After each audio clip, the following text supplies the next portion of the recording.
let others to join. Meanwhile, no problem. Okay. See, the term big data is mainly intends to focus about what kind of data we are seeing daily. Okay. You're very fortunate to have a subject called big data in your curriculum, and we are taking this as elective subject in 41st semester. And the main intention to understand big data is to have knowledge about how data is scattered all over the world. I think in the earlier semesters you have learned about how to mine the data and how to access the data warehouse. Once for the final time, people, I'm asking again, are you able to hear my voice properly? One person reply chat window, anyone? I can continue straight away. Thank you. Thank you, Arvind. Okay, so now, so today we just focus about introduction about big data in order to have knowledge about why big data. And so this is the agenda we have. We are trying to look into today. What is big data and what are the 4 V's of the data? How many types of data we have, and what are different hurdles and risks we have in big data? Is big data a problem? If it is a problem, what kind of solution we can provide for this big data? And what technologies and tools we use in the forthcoming classes in order to handle this big data? And what all applications we have in big data, and what are different outcomes we are going to get from this particular subject called big data. So straight away coming to this big data, before this we should all know about the information continuum, which contains different varieties of data. See, initially data is being scattered differently. The data may have an useful or unuseful kind of information. I can say raw data. If the data is cooked, I can say that is information about the data. If the data has some knowledge or the relationship, then that data can be represented using a knowledge. If the data has some kind of intention to analyze, we call the data is insight data. Means insight is something like the data has an ability to perform some kind of operations. And finally, wisdom. Wisdom is something like the data which provides the knowledge that I can able to generate results from this particular data. This is an information continuum which is given by the David Somerville, and I just took the information from that cartoon. Means how data is very important, how it converts into information, how it takes knowledge, how it develops insight, and how it generates the results. From this, I can say that data is very huge, and the data which we get from different wide areas is very huge, and the huge amount of data we resemble that as an big data. See, in this picture we can identify that data is scattered from different sectors. It can be audio or video or say server data, or it can be an mobile usage data or temperature data, image data, satellite data, spatial data. So satellite, okay, so on. So hence I can say that big data is an too large or too complex to be managed, unlike traditional data. I think in the early semester you have worked with database management system where it used to work on traditional data, where data is completely structured.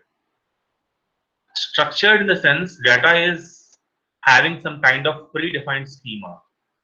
The predefined schema is able to have some structure which can easily be processed or easily be analyzed, easily be stored using the simple traditional techniques. But as we go in the different technologies in the current real world, we come across different kinds of data which in turn unable to store, or in turn unable to process, or in turn unable to analyze. So to overcome this situation, developers have introduced different kinds of technologies to handle this kind of data. So from this big picture, I can say that big data is a huge collection of data. Okay, we'll explain in the further slide what are different variations in big data. Why those variations led the big data a problem?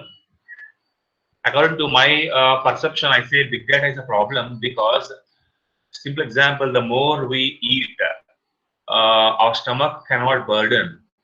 The huge amount of food we eat, our stomach cannot burden, right? The huge amount of money we earn, we cannot store without paying tax. Anything which is very huge may lead to a problem. I think I'm getting sense to you. Try to reply me in chat window, no problem. So anything which is very huge, which cannot be managed, because sometimes we may get different varieties of data. Okay, we just see that slide right now itself. The next slide is speaking about 4Vs. Currently, we are having different kinds of data. The data having huge volume, data having huge variety, data having huge velocity, and a value. Maybe nowadays we have added a valuable data also. Generally, we speak 4Vs, earlier 3Vs. Now, fifth V is also added, that is value. But traditionally speaking, a huge amount of data resembles the volume. And say veracity. Veracity is something like the variety of data. Means data is not always certain. It is not always consistent. Data is inconsistent from different kinds of data sources.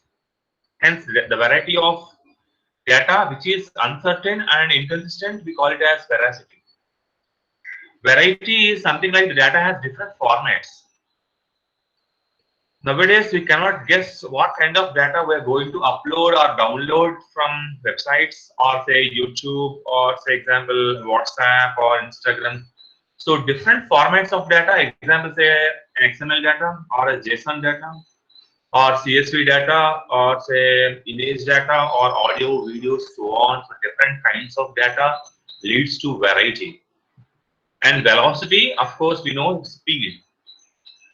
Up to what speed the data is being intensifying the real world. That is called velocity, means high speed. So these 4Vs resembles the big data. That is the volume of data, veracity of data, variety of data, velocity of data. These 4Vs only resembles big data. Big in the sense data is very huge, means data huge in the sense it's almost equals to say zettabytes. Nowadays we see the highest more definition of data is zettabytes. The zettabytes of data, and see each that zettabytes of data is being occurring with high speed, because every person is connected with a mobile device and desktop machine, where everyone are interested to generate data. Everyone are not interested to look into data, but they doesn't like to analyze the data. They always like to generate the data. Hence, how can we extract the value data from this particular huge data is the main intention of data mining. Data mining mainly intends about how can we extract data from the huge amount of data. Of course, you already learned the data warehouse and data mining. Data warehouse and data mining. See, data warehouse is a collection of huge amount of data, and data mining is the way of extracting the valuable information from that warehouse. So value is another V is added to the 4 V's to explain about the valuable information about the data. Of course, the different data mining algorithms we look into this. We are not here to focus now on different data mining algorithms. We are looking to how data is intensifying, how data has variety, how data is inconsistent, how much speed data is being occurring. This is resembles the 4 V's of data. So go to the next slide. If you observe this, this is an see different volumes of data. Volume represents the different kinds of data. Say data is being scattered into from bit to current, say yottabyte. Yottabyte is something like 1024 zettabyte almost. We all know that the data is being classified into different categories.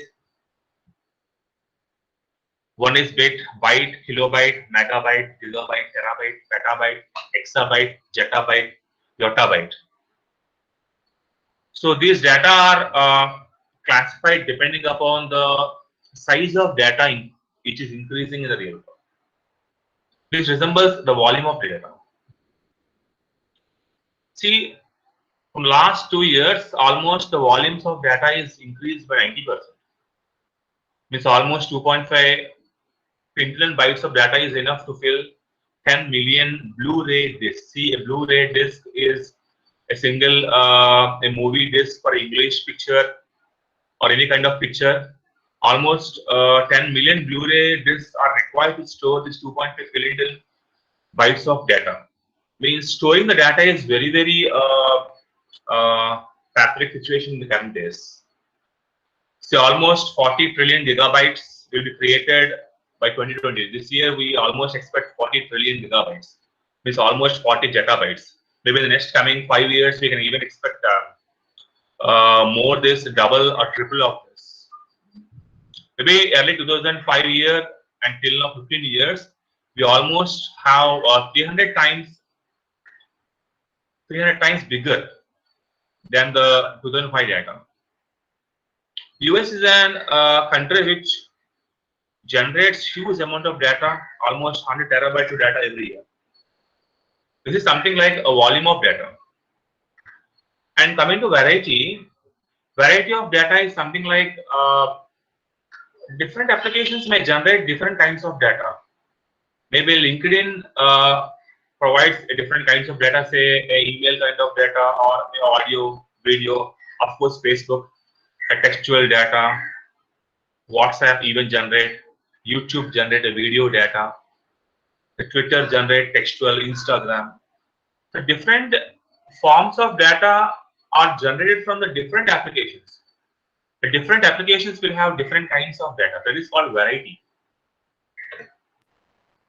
And this is something like a 2020 applications. See, almost 20.8 million messages will be generated every minute through WhatsApp, and almost see 69,444 hours being watched through Netflix every minute, and Google almost 2.4 million.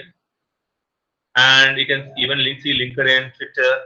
Means if every minute is generating a huge amount of data, how can we expect a day or a year or years coming by? This is something like huge variety and volume of data is being generating every year. Velocity, of course, velocity is speed. Some kind of data we cannot stop. Example, stock market data we cannot stop, that goes every day. Say sensor data, which will also go every day.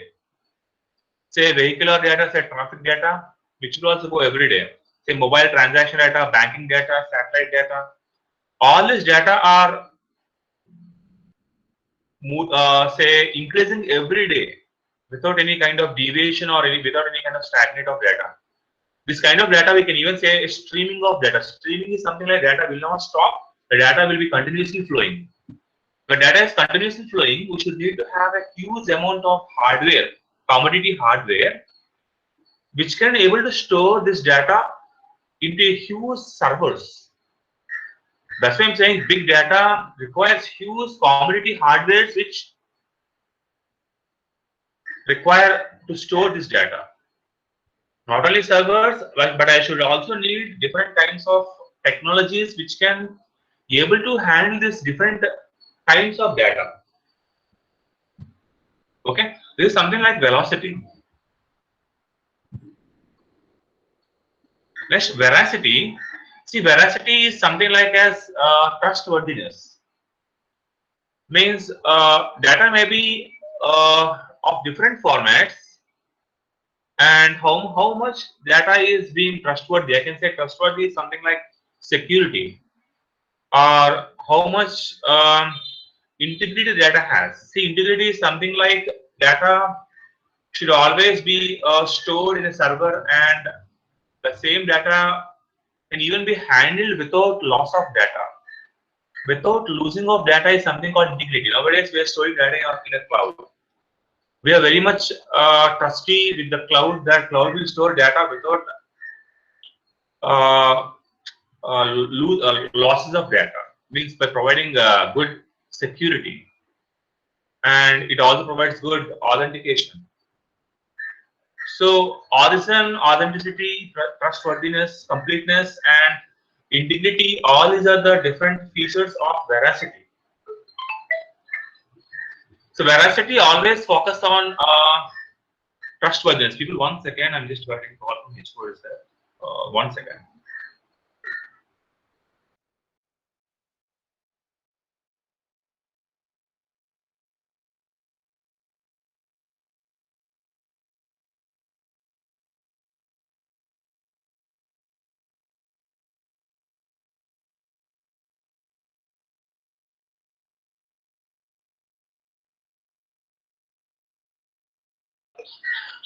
Sorry for the interruption, and we just continue. People till now, please give me an hint in the chat window whether you're getting me, whether my words are reaching you. Is my explanation clear? Please, somebody say in chat window.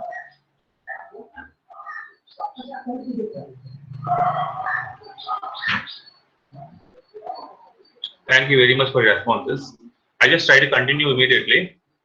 Okay, so apart from veracity, so we almost worked on four different ways. One is 1 minute, students.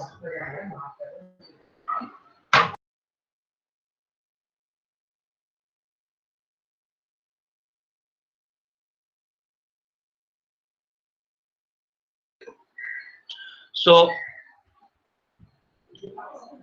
types of data. People, the data are being classified in different types. One is quantitative data and qualitative data. So quantitative data, which is measurable, means I can say how much space the data is required and how much reality the data has, and the data has some open and close endings. Say example, say that stock market data is the best example of quantitative data, which where the data is where it is started, where it is ended. I can say means maybe it is a continuous stream data, but it has some kind of measure. Coming to qualitative data is something like descriptive, which something like Facebook, Twitter, which are continuous streaming of data, which requires some groups, which requires some say observation, or our example say that movie making data, which is continuous stream. So qualitative data mainly describes about description, and which is open ended. This is something like data is classified into what? Quantitative and qualitative. We already learned this concept in data mining even. And coming to formats of data, data has different formats. In the earlier stages, we have learned DBMS, which mainly focus about structured data. Means the schema is created, which in turn gets fixed kind of columns,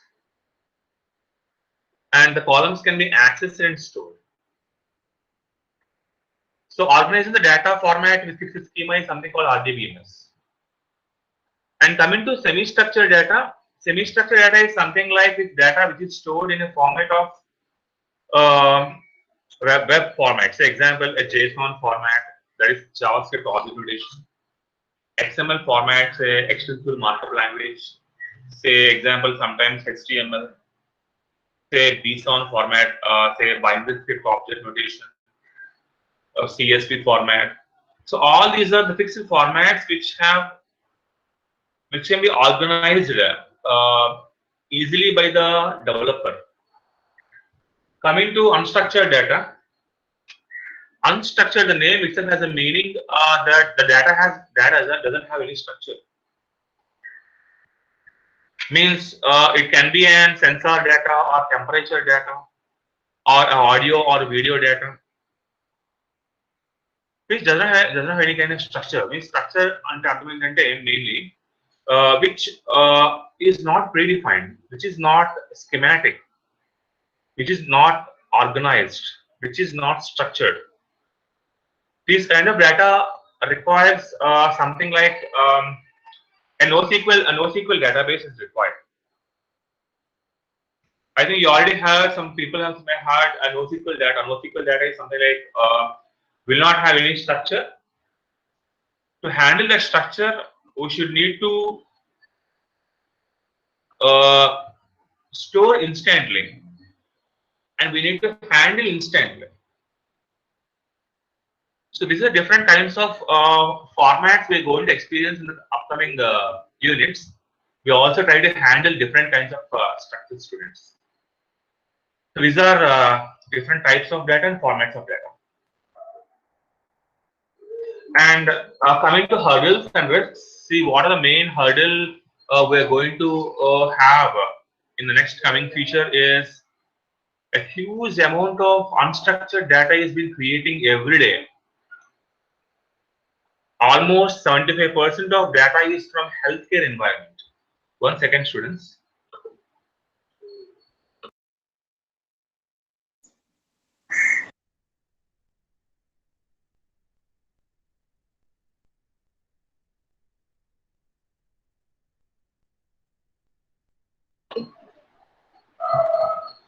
So huge amount of unstructured data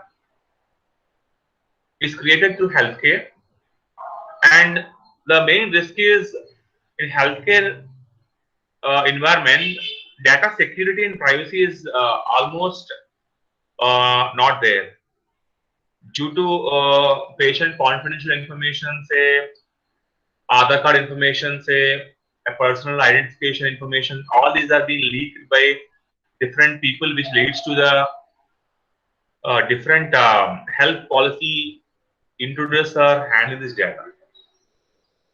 So how to secure this data and how to handle this data and how to process this data is very important in the current real world.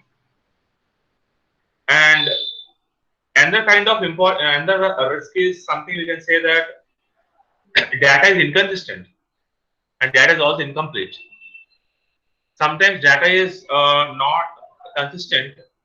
Sometimes data is not complete. Means we may have half data.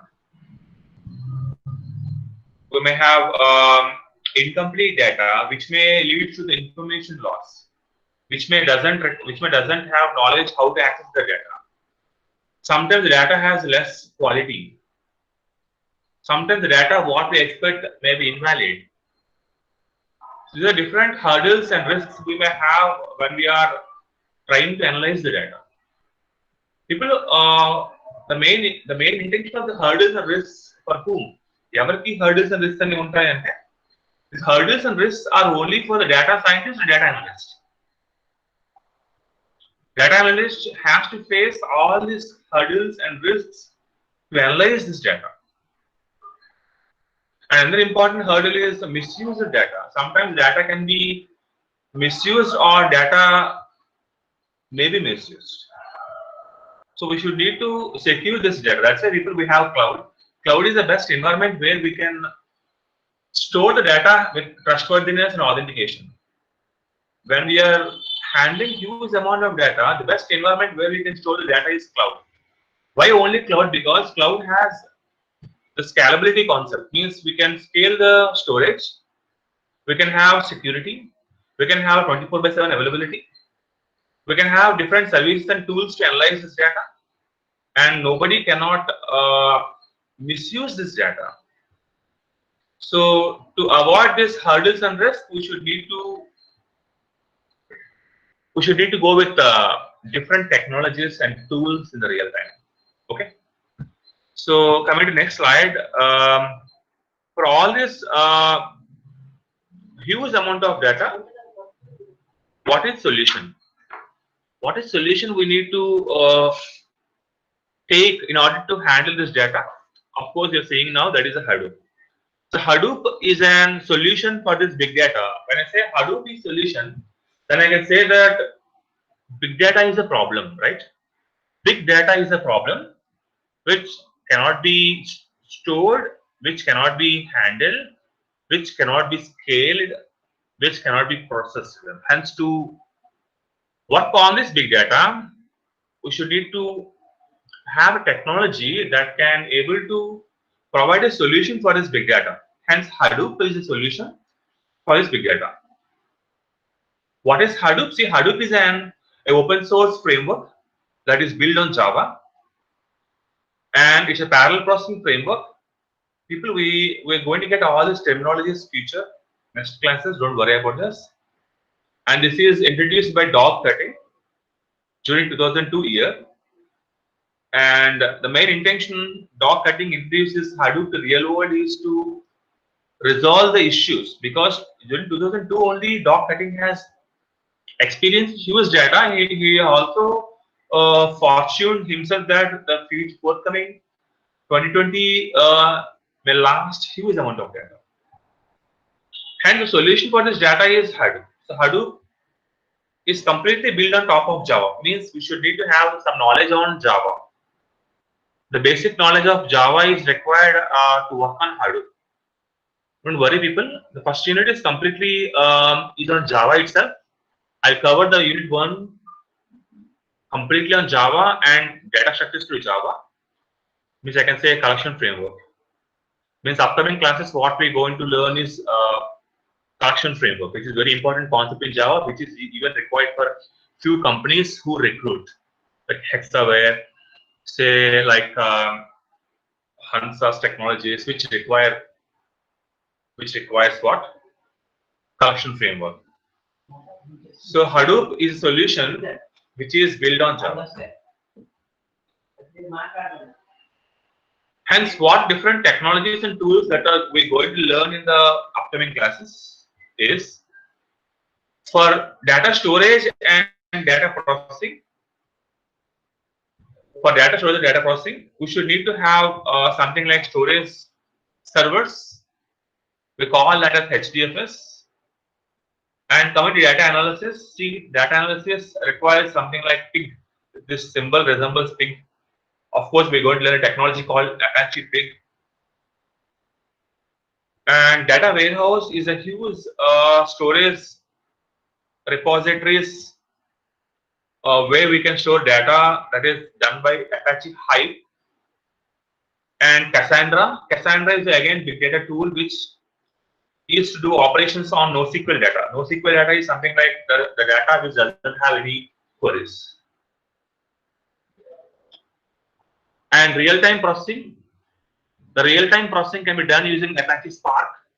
Apache Spark is another kind of technology which work on, say, machine learning APIs and messaging systems. We also use for big data tools. So apart from this, we also learn different tools like Apache Flume, Apache Kafka, Apache Ambari. We have different tools which relates to big data. People, all these technologies resembles huge. A huge resemblance చూపిస్తాయి కాబట్టి dog cutting has kept the symbol as Hadoop. Okay, 1 minute, people.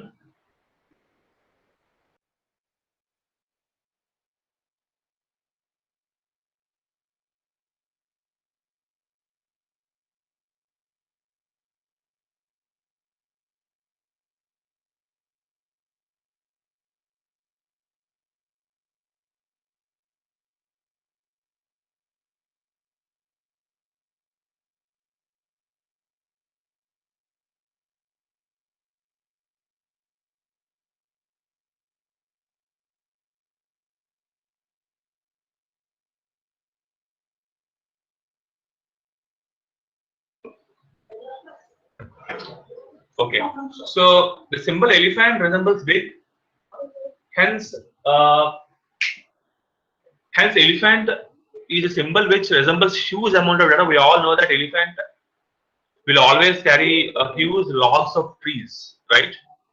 Huge logs of trees. The huge logs of trees will be carried by the elephant. In forest, I think you all know that it resembles huge. Hence, the huge amount of data can be stored in different servers, which resembles elephant. Hence, dog cutting has kept a symbol elephant as his resemblance. And if you observe here, there is a symbol called pig. So, pig is a symbol which resembles. It can swallow any kind of food. We all know that pig is the only kind of dirty animal which goes to any kind of street or any kind of decay where it can search its food even from a worst. So pig is a good searching engine, and pig is a good query language which can search its food anywhere. Hive, we all know hive. Hive is symbol resembles that a collection of huge amount of honeybees. A bees hive, I say, means huge amount of honeybees or huge amount of bees resembles hive. Means every symbol that developers took resembles some kind of four V's or velocity, variety, veracity, volume. That is the main purpose why developers has taken those kind of symbols in order to explain about the technologies of big data. Okay. See, coming to applications of big data, entertainment nowadays, Netflix and Amazon are the good web services people where we can do lot of analytics. If anybody interested in Python, you can even do using request URL lib and JSON modules. We can take any kind of web service like Netflix or Amazon or say a Book My Show or OMDB. We can handle the data because they contain huge amount of data. Insurance and finance are also an application area where we can get huge amount of data say policies, like say license data, products data, so on. And say driverless cars, I think somebody has done the project on this, and somebody has even done video streaming when car is been driving. I think Lokesh has done something for hackathon. See, when we use a kind of video cameras in a car, or when you use Google driverless cars, which requires huge amount of video streaming data per second, and that huge amount of data requires different technologies to handle. Hence, driverless cars is the best example even for big data. Of course, education nowadays the coming learning tools, methods of educating children is also a good application of big data because huge amount of students are connected. Say, example, Udemy, say IntelliPact, Lynda. These are different kinds of application where they provide different analytics for education. Even IoTs connecting different devices, actuators, sensors also leads to big data. Image processing, geospatial data processing is also application. A web server log analysis is also good application. These are different applications. Of course, people in our coming subject, we're going to take few applications and we learn and we implement using real time. Okay, so this is all about people. Today's introduction about big data. I have mainly want to focus for you. And main what we have learned is what is big data we have learned, and we also learned volume of data. We learned variety of data. We have learned veracity of data. We have learned different V's and different types of data, different formats of data. We've seen different hurdles and risks of data,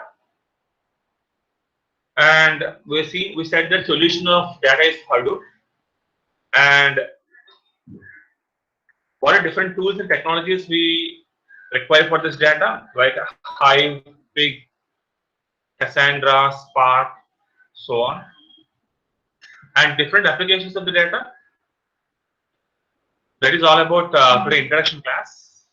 And people, if you spare some more 10 minutes of time for me, I just try to give you some basic knowledge about the outcome-based education. I have only 3 slides remind with me. I just try to give you some idea about outcome-based education and what is the course outcomes and what are different course outcomes we have in our subject. Okay, but till now you just try to convey me through chat window. Do you have any kind of doubts?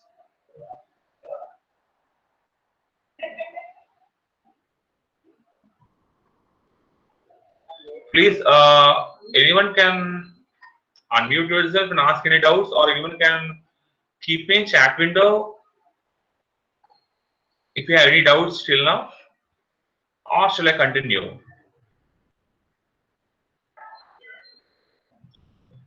Hope my voice and screen is visible and audible to you, please.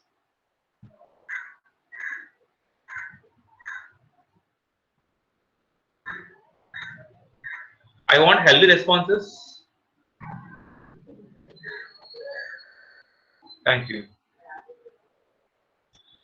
People, see outcome-based education. See, outcome-based education is a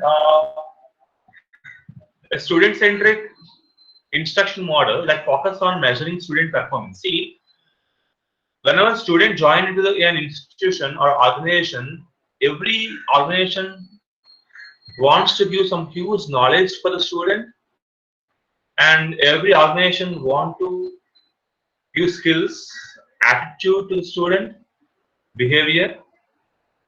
When student exit from the college, every organization want to measure themselves how students have been achieved that through outcome. Hence, outcome-based education is a measuring the equipment which can measure the outcomes that are generated by the student.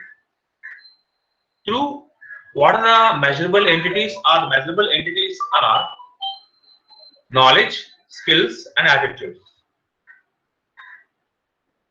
Okay, and what mainly focus on? It's mainly focus on the how outcomes are generated, how to evaluate the outcomes, and what a graduate going to get the knowledge by the end of the 4 or 5 years of graduation, and how students are being evaluated by their knowledge.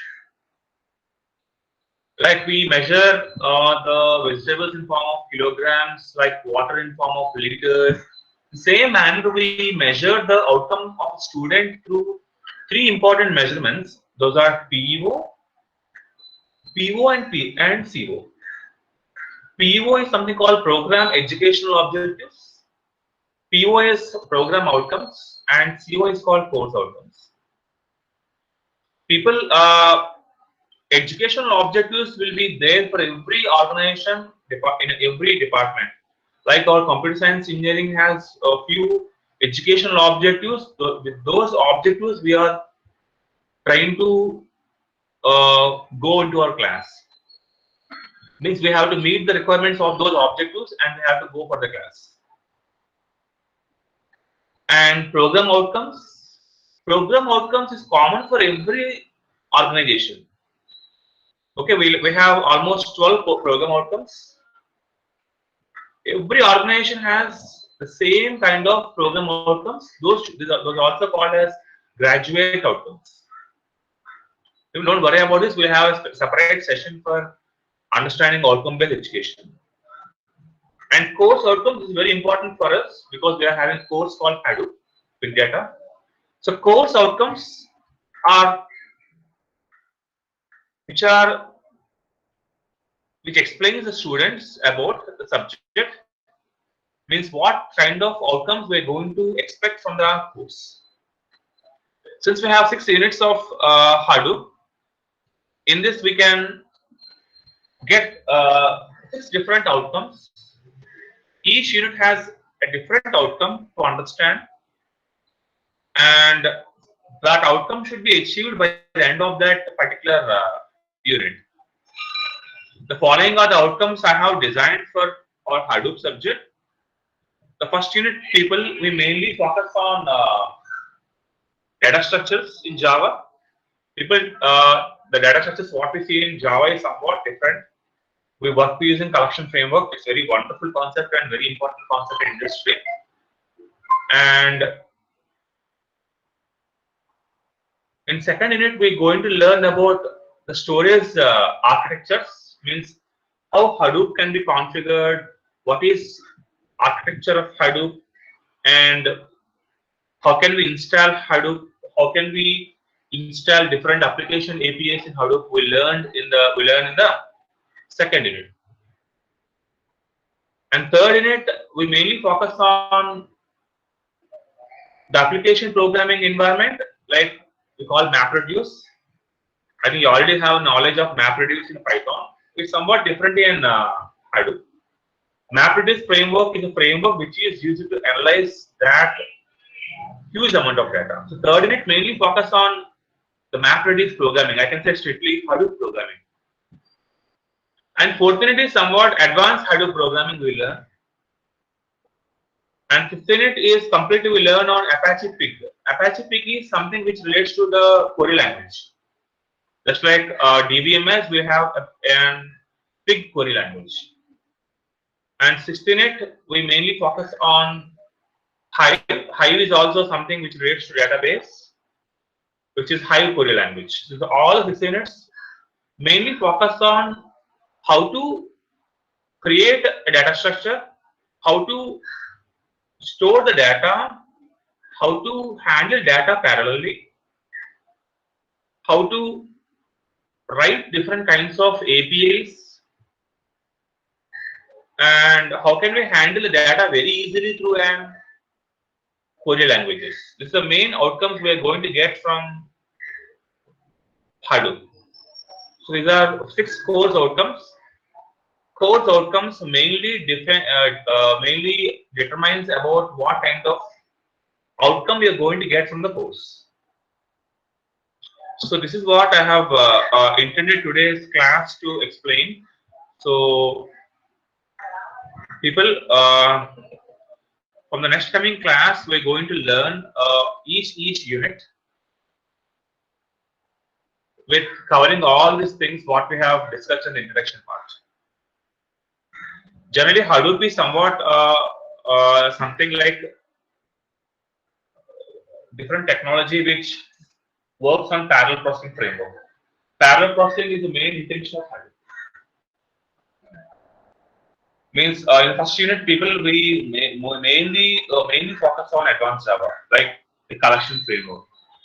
I expect for the next coming 2 weeks, you don't miss any of my classes, because every class what I'm going to discuss will have a valuable stuff. Soon you understand what kind of stuff we're going to discuss in the coming 2 weeks. Okay, so hope everyone understood. Any kind of questions I'm happy to receive. Please, my class is completed. Anyone can ask any kind of questions. Hope my class is getting you. Am I making sense to you? Please reply me. Somebody can speak.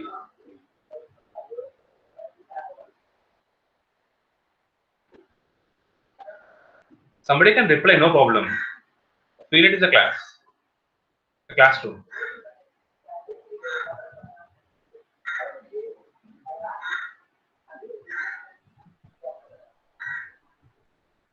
Hello.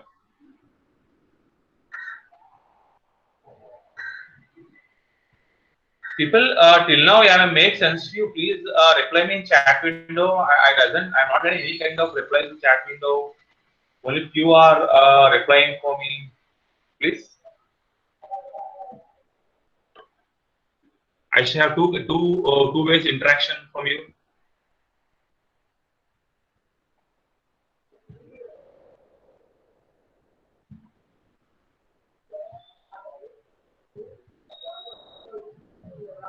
People next class, straight away people will go on collection framework. Before collection framework, I'll take the core part of Java. First, I speak about Java creating of classes. Next, I go with Java typecasting, wrapper classes. I go with collection framework of Java. The next class, people you don't miss. Next coming class, every class has good resource. And also, people, I'll share the video what I have said today. I'll share the video in the dashboard as well as in our classroom. You just try to view the video once if you have any kind of doubts, and you also try to listen every class irrespective of the time schedule they have given to you, and take a small break here, and you just try to connect to the next class of next subject. Okay, thank you everyone for your patience listening, and next class అందులో మళ్ళీ connect అవ్వడం same. Okay, maybe we have some amount of time here, huge amount of time. You just take some break time and immediately join the next class. Don't deviate yourselves. Okay, thank you.